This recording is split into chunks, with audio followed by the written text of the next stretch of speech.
Hello and welcome to Insider Shot. In this video, we are going to discuss a trading setup using the CCI indicator, that is the Commodity Channel Index.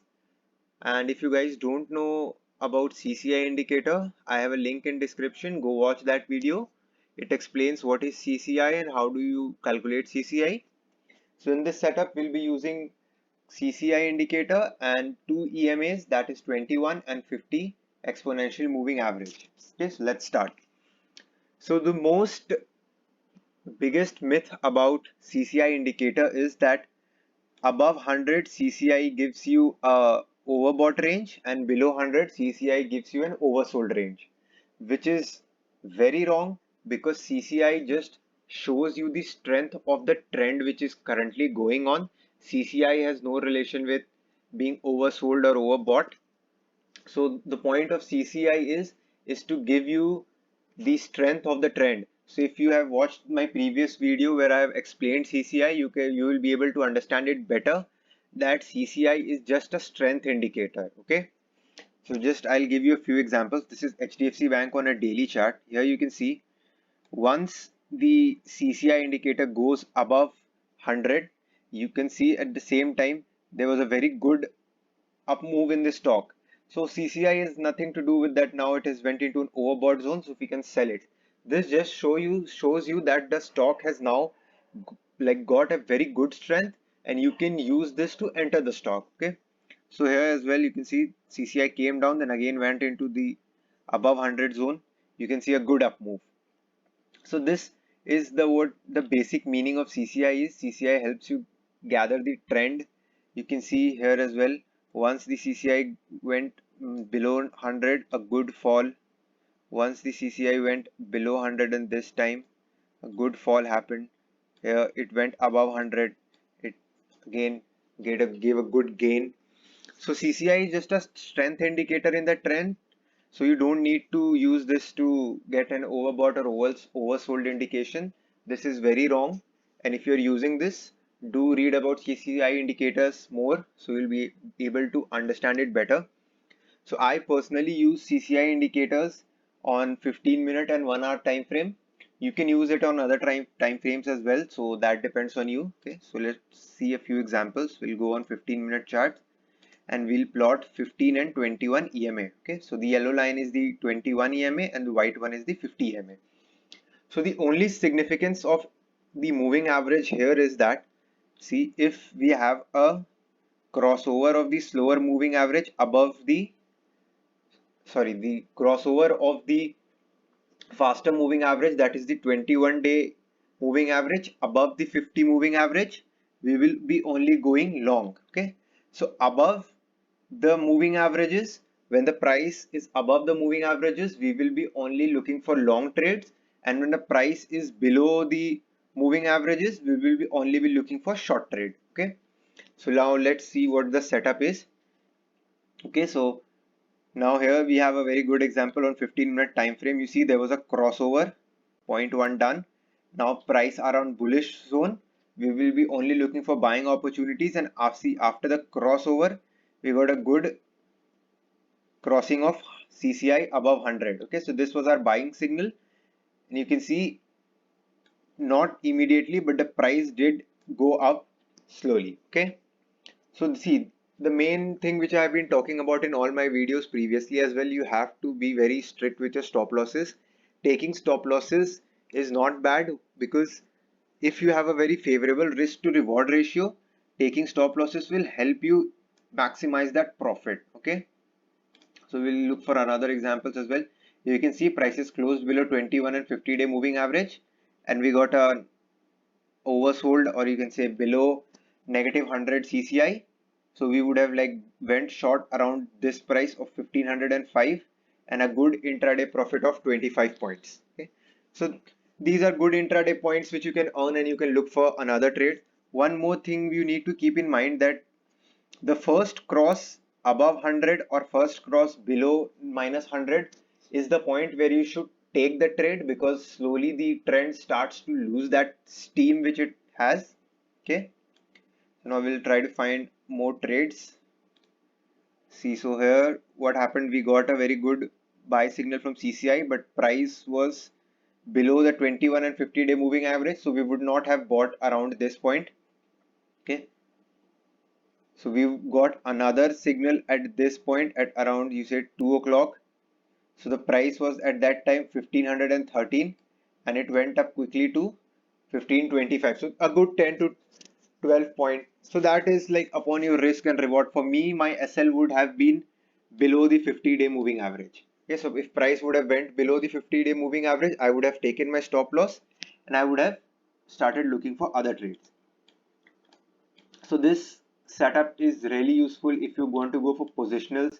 I also use this for futures and scalping. Okay, so this strategy works very good in scalping, where you go with good quantities and book profits quickly.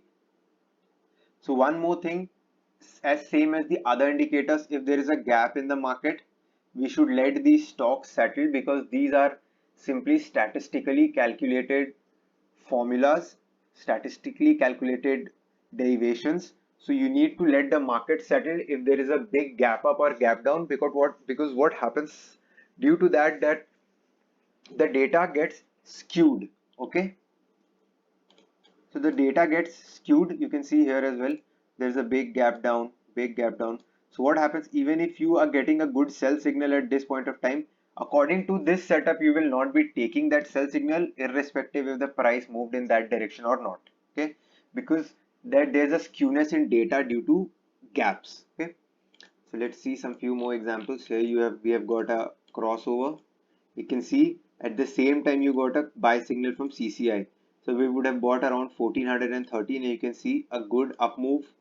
Again you got a buy signal here. Price is above the moving averages, bullish signal, and price is given a buy. You can see good up move.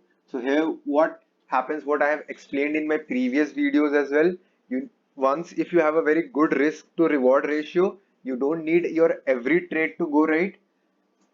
6 out of or 7 out of 10 good trades will help you make very good profits. You just have to be very quick in trading, in taking losses in the rest of the 3 trades which didn't go on your favor. Okay, so now we'll look for trades on 1 hour chart.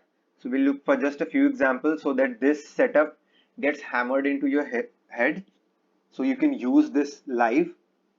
Okay, so we have Bajaj Finance on 1 hour chart. I normally use this 1 hour chart to take short-term positionals, 2-3 days kind of swing trades, or for future trades. Okay, so now we'll look, see here, a good bullish crossover. Okay, and now after the candle closed above the price, we also got a buy signal from CCI. So you can see from a price of 5010, the price reached 5600. So the high was 5600 in this swing. Okay, so as I've told, I take 1 hour chart for swing trades or my future trades. So this, in this strategy, what you need to have is that need to have a very sniper kind of eye, where you need to quickly find trades. Okay, so you might have got another buy signal at this point of time, but as I've already told, the first buy signal is very important, because this trend starts to lose steam after that first buy signal, right? So the same here, you see there was a bearish crossover and prices, and you got a very good sell signal at this point of time, a good 300 point down move.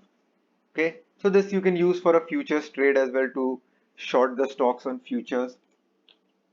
So one thing you just need to keep in mind is that the above 100 zone is not overbought zone, or below negative 100 is not an oversold zone. Okay, so this is just a strength indicator. It indicates the strength of the trend. Okay, so here we can see a good bearish crossover, but since this was already below negative 100, as we can see that the price was actually below the moving average before the crossover as well, so we can take a short trade here as well. There was a very good down move, and actually if you are in futures and you are trailing profit, you would have got a very good chunk of profit. Same here, you can see a crossover and you get a buy signal, at around 4860, and there was a very good up move to the highs of 5300.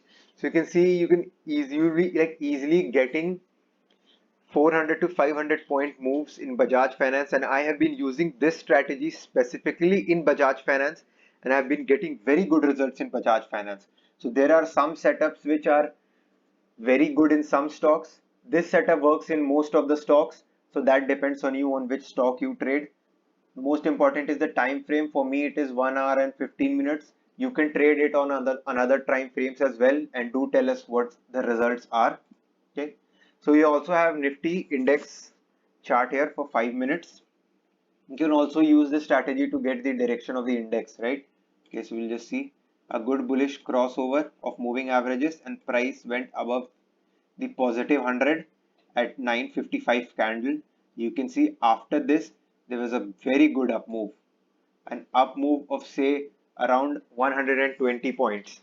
Okay, so this is something which you can use for trading index futures. This was just an intraday trade. You would have gained around 9,000 points, sorry, 9,000 rupees per lot on just one day.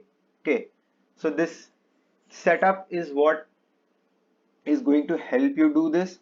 But if you're not good with risk management, no setup can help you, right? So you just need to be very good in risk management, and setups will help you do wonders. The same thing I'll repeat: if there's a very big gap, don't use this setup for like a quarter time. Let the markets settle and then start again using this setup. You can see a good bullish crossover. Price went above the moving averages, and we get a good buy signal at this point of time. A good 70-80 point move on intraday basis. Okay, so because this is a 5-minute chart, this strategy will be mostly giving signals on intraday basis. And if we go for longer time frame, say 1 hour on this, we will be getting some quite good positional trades as well. Okay, we will see a big gap. We'll let the market, really sorry, a big gap will let the market settle. So once the prices are all above the moving average, you see we get a buy signal at this price at around 14,781, and you can see the up move. A good 400 point up move in just 2 days. And even if you would have like went and started trailing your stop losses in this strategy, the price never went say below the 50-day moving average, which I told, which would have been my stop loss. Your stop loss should be on the basis of your risk capacity, but you would have got another 100-200 points if you would have started trailing your stop losses. Here you see prices closed below the moving average, a bearish signal in the negative 100 territories, a good 400 point fall. Okay, so this strategy for me has been working very good in positional futures and options. But if you don't do futures and options, you can use this in equity shares, in intraday as well. As I have shown, it works in 5-minute chart as well. But the point is, don't go like all in this strategy from the first day. Use this strategy with like small quantities and see how it is suiting you, and then you can slowly start increasing your quantities, right? You can see another example: bearish, prices below the moving average. We'll have to wait. See negative 100, a good downfall. Again prices went above the negative 100 territory, and then again it came back, another good short signal. So from the first signal you would have got a sweet 600-700 point profit. Okay, so keep on practicing on this setup, and do watch the other video which I have left the link in the description about how CCI is calculated and how it works. And do leave your comments if you have any doubt. And if you like this video, do subscribe to our channel and share this with your friends. Thank you.